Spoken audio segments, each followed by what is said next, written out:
What up, y'all? Got another Jeep video today. Gonna be a quick one, man. Gonna do a night ride tonight, so y'all can see what the Jeep look like at night. Like y'all see the lights and everything on this thing, man. I want to test out my headlights. If y'all seen in the previous video, just got my headlight switch fixed. Make sure my headlights is working right. So we're gonna do a little nighttime video. Let's go ahead and get situated.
Y'all, we did pretty good, man.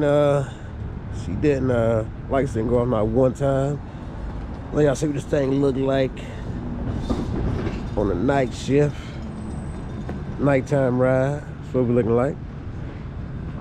Alright, man, it's gonna be the end of this video right here. I'm gonna turn off these headlights so y'all can see what it look like without the headlights on.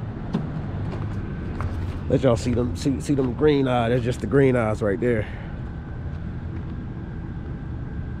Yep, that's gonna be it for this video, y'all. Just a little quick nighttime video, y'all. Catch y'all on the next Wrangler video. Getting that duck life now. Got extra duck too. Gotta tell y'all that. Go.